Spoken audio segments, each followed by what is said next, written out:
લાલપુરાથી પધારેલા શ્રી ભોપતરામ મહારાજ તેમજ રવિરામ મહારાજ, મોટી ઉંમરવાનથી પધારેલા એવા પ્રેમુરામ મહારાજ, તેમજ ગામડે ગામડેથી નામી અનામી વડીલો આગેવાનો તેમજ માતા બહેનોના ચરણોમાં મારા તેમજ મારા પરિવારના જય સદગુરુ મહારાજ. સંતો, આ દલપતરામ બાપુની એવી તપસ્યાવાળી ભૂમિ છે કે એમાં એવા હિરલા પાકી ગયા. આપણો આ સમાજ આદિ અનાદિ કાળથી જીવતો આવતો સમાજ છે. ઘણી બધી જગ્યા પર આપણા સમાજના ઉદાહરણો અને દ્રષ્ટાંતો પણ આપવામાં આવે છે. જેમ કે આપણી સંસ્કૃતિ, આપણી પરંપરા, આપણી રીતિ રિવાજો તેમજ આપણે પ્રકૃતિ પ્રેમી છીએ.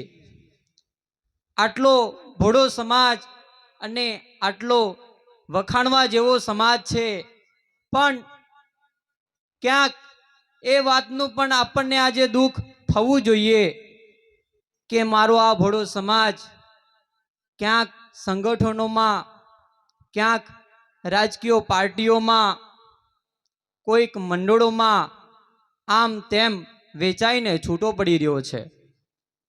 તેના લીધે આજે મારું આ યુવા ધન, મારી બહેનો સારા મેકઅપો કરવામાં અને મારા ભાઈઓ સારા ફોનો વાપરવામાં અને સારી નવી અને મોંઘામીની ગાડીઓ લઈને ફરવામાં જ આજે યુવા ધન બરબાદ કરી રહ્યા છે.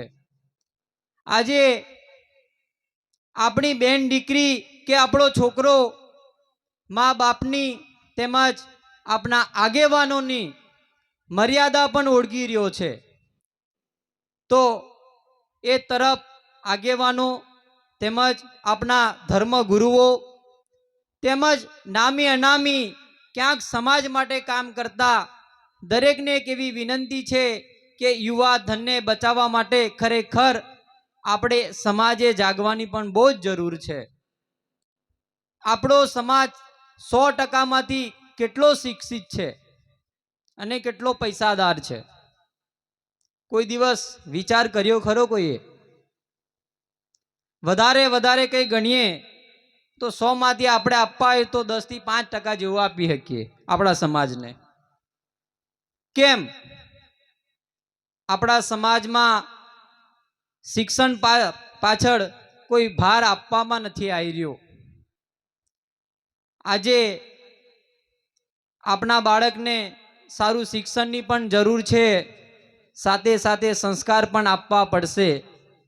અત્યારે 16 વર્ષની આપની બેન હોય તેને એન્ડ્રોઈડ એટલે સારા મેનો સારો ફોટો અને સારો વિડીયો બનાવી શકે એવો ફોન આપણા જ મા બાપ કાં તો આપણા જ આગેવાનો વડીલો આપી દે છે.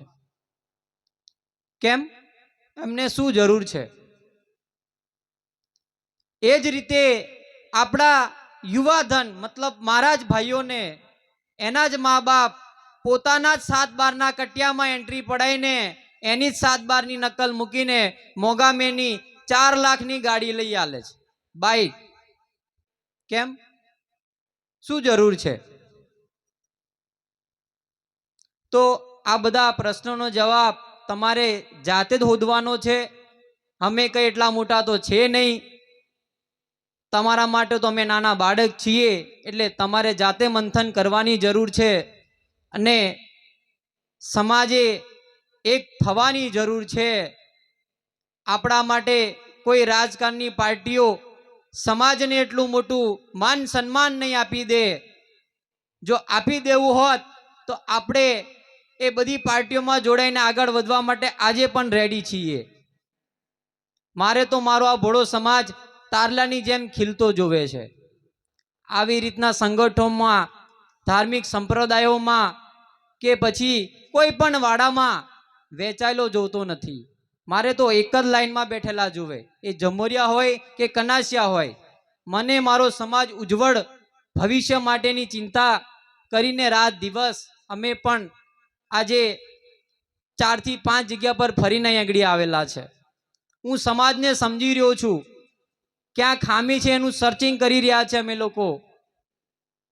અમે કોઈ રાજકારણ લડવા માટે કે અમારા ઘરના રોટલા શેકવા માટે નથી કરતા. ખાસ કરીને હમણાં જ વાત કરી એમ મારા પિતાશ્રી મગનરામ મહારાજ, એમનામાંથી મેં એક વસ્તુ શીખ્યો છું, એ માણસના જેટલા ગુણલા એક છોકરા તરીકે ગૌ એટલા ઓછા છે. રાત દિવસ સમાજ માટે દોડ્યો છે, એક રૂપિયો લીધા વગર. જ્યારે એ માણસે અમારી પણ ચિંતા નથી કરી, એના પહેલા સમાજની ચિંતા કરી છે. આજે પણ એ સમાજની જ ચિંતા કરીને પોતાની બાઇક લઈને જ્યારે હું એમનો છોકરો ફોરવ્હીલમાં ફરું છું, ક્યારે મને એવું નથી કીધું કે લાય બેટા મારે 2 રૂપિયાની જરૂર છે કે 50 રૂપિયાની જરૂર છે. આજે એનું ઉદાહરણ કેમ આપવું પડે છે કે આજે એમના હું છોકરો થવા છતાં એમને હું ના પાલવું, ત્યારે આ સમાજ બેઠેલો છે ને પાલવી શકે છે. એ માણસે સમાજ માટે કર્યું છે, રાત દિવસ સમાજ માટે ઊભો છે. તો આ દુનિયામાં એવી કોઈ તાકાત નથી કે એ માણસને રોકી શકે કે એને નીચે પાડી શકે.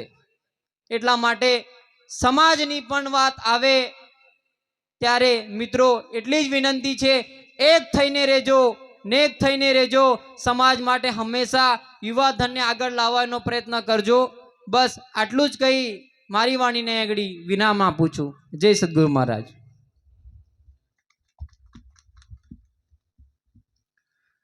બોલીએ સદગુરુ મહારાજનો જય. ધન્યવાદ છે